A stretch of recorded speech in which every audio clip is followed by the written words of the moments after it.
زکوٰۃ حقیقت میں ہے کیا، اس کو سمجھ لیجئے۔ زکوٰۃ کے اعتبار سے بھی شریعت اسلامی کی روح سے مال جو ہے وہ دو قسم کا ہے۔ جیسے زمین میں نے عرض کیا دو قسم کی ہے، خراجی عشری، ایسے ہی مال باطنی، اموال باطنی، اموال ظاہری۔ کسی شخص نے گھر میں کچھ پیسہ رکھا ہوا پس انداز کر کے، یہ اموال باطنی ہے۔ کسی نے زیور رکھا ہوا ہے، چلیے سونے کی ڈلی رکھ لی ہے کسی نے، کسی برے وقت کے لیے، پتہ نہیں نوٹ جو ہیں وہ تو دھیلے کے رہ جائیں، جیسے کویتی دینار ہو گیا تھا، کہیں ایسی آفت نہ آ جائے کوئی تھوڑا سا سونا لے کر رکھ لو۔ یہ جو گھر میں چھپا ہوا مال ہے یہ اموال باطنی ہے، ان کی زکوٰۃ اسلامی ریاست نظام خلافت زبردستی نہیں لیتی، ورنہ تو گھر گھر جا کے جامع تلاشی کرنی پڑے گی، ٹرنک کھولنے ہوں گے، تکیے ادھیڑ کر دیکھنے ہوں گے کہیں کچھ رکھا ہوا تو نہیں ہے۔ اسلام کا نظام فطرت ہے۔ اموال باطنہ میں آپ کو آزادی ہے، زکوٰۃ دیں جسے چاہیں دے دیں، آپ کا اور اپنے رب کا معاملہ ہے، وہاں حساب جا کے دے دیجئے گا۔ اموال ظاہری کی زکوٰۃ جبراً لی جائے گی۔ وہ کیا ہے؟ یہ مال ہے جو دکانوں میں ہے، اموال تجارت۔ یہ فیکٹریاں ہیں جن میں فنشڈ پروڈکٹ بھی ہے، خام مال بھی ہے۔ یہ بھیڑ بکریوں کے گلے ہیں، ہزار ہزار بھیڑیں اور ہزار ہزار بکریاں، اونٹوں کی قطاریں، یہ ہے جو ظاہر مال ہے، سامنے ہے، کہاں چھپا کر لے جائیں گے؟ گودام بھی ہے تو وہ گھر تو نہیں ہے، گودام کی تلاشی ہو سکتی ہے، دکان کا حساب لگایا جا سکتا ہے۔ فیکٹری کے اندر اس کی زمین، اس کی مشین، اس کے ٹولز ایگزمپٹ، اس پر زکوٰۃ نہیں ہے۔ لیکن جو بھی مال ہے اس میں وہ دو شکلوں میں ہوگا، یا خام مال ہے، کپڑا بنانے کا کارخانہ ہے تو دھاگا پڑا ہے اتنے کروڑ کا، تیار کپڑا ہے اتنے کروڑ کا، اس کا 2.5% دے دیجئے۔ مال ہے 5 لاکھ کا دکان کے اندر، 2.5% دے دیجئے، اموال ظاہر ہے۔ اور اس میں اس سے کوئی غرض نہیں کہ سال بھر میں آپ نے کچھ کمایا کہ گوایا۔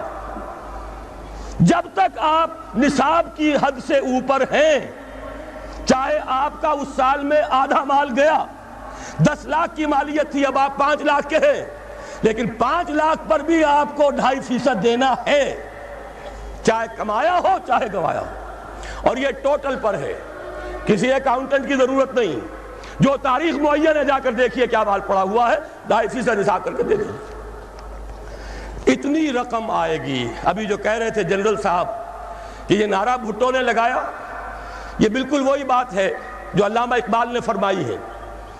مغربی تہذیب میں بھی ایک حصہ حق کا ہے، اگرچہ باطل نے اس کے اوپر پورا غلبہ حاصل کر لیا، لیکن حق کا حصہ اس میں بھی تھا۔ وہ کیا تھا؟ اوہام پر اپنی بات نہ قائم کرو، لا تقف ما لیس لک بہ علم ان السمع والبصر والفؤاد کل اولئک کان عنہ مسئولا۔ علم پر بات کرو، وہم پر نہیں، محض تصورات پر نہیں، محض توہمات پر نہیں، علم پر۔ موقف تمہارا علم پر قائم ہونا چاہیے۔ یہ بات تھی، انہوں نے لی، توہمات کو ختم کیا، کھول آنکھ، زمین دیکھ، فلک دیکھ، فضا دیکھ، مشرق سے ابھرتے ہوئے سورج کو ذرا دیکھ۔ لہذا سائنس بڑھی، ٹیکنالوجی بڑھی، آئی ان کے ہاں ترقی آئی۔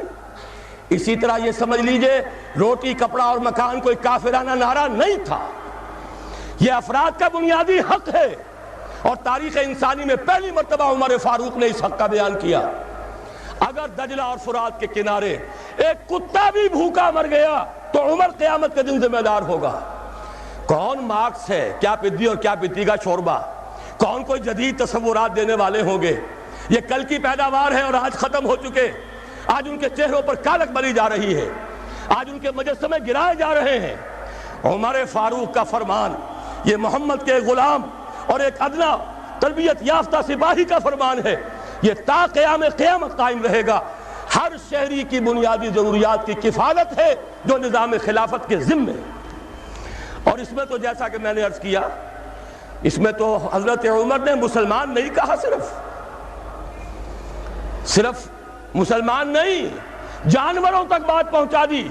اس کا مطلب یہ کہ غیر مسلموں کا بھی حق ہے۔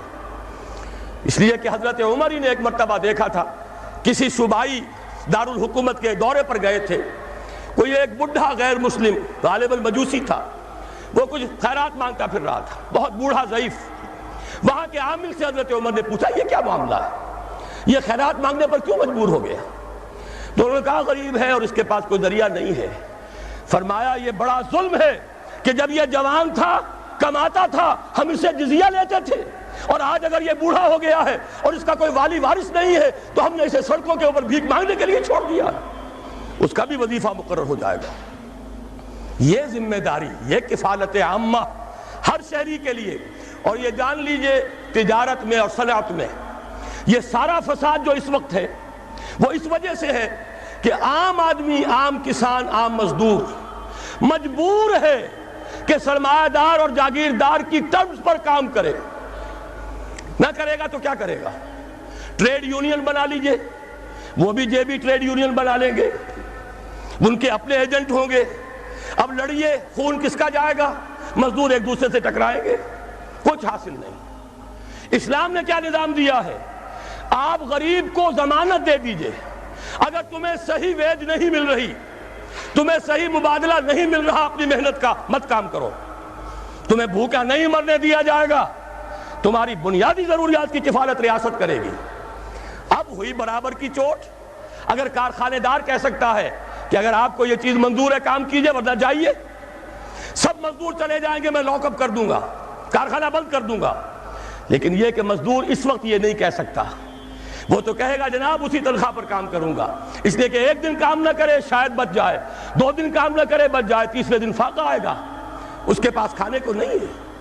لیکن اگر معلوم ہو میری ریاست خلافت اللہ فی الارض، وہ ضامن ہے، وہ رب العالمین ہے، اور اسی کی رب العالمینی کا یہ مظہر ہے نظام خلافت، رحمت للعالمینی کا سب سے بڑا مظہر محمد رسول اللہ کی یہ نظام خلافت، یہ ضامن ہے، یہ مجھے بھوکا نہیں مرنے دے گا، یہ میرے بچوں کے لیے کوئی نہ کوئی چھت ضرور فراہم کرے گا، تو پھر اس کے پاس بھی بارگیننگ پاور ہے، وہ بھی قدم جما کر بات کرے گا کہ جناب یہ ویج دیتے ہیں تو کام کروں گا ورنہ نہیں کروں گا۔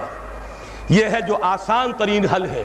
باقی یہ کہ جبر کیا تھا روس نے، اس کا حشر دیکھ لیا، اور سرمایہ دارانہ نظام اس وقت تو بڑا خوش ہے، اس کے ڈنکے بج رہے ہیں، اس کی فتح ہو گئی، سب سے بڑا دشمن سرنگوں ہے، وہ تو سجدہ کیے ہوئے ہے۔ لیکن یہ کہ واقعہ یہ ہے سرمایہ دارانہ نظام کے اندر جو کنٹرڈکشنز ہیں، جو تضادات ہیں، اب وہ ظاہر ہوں گے۔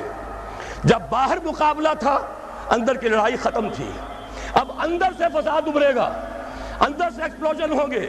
یہ غیر فطری نظام، یہ غیر انسانی نظام، یہ غیر معقول نظام ختم ہو کر رہے گا۔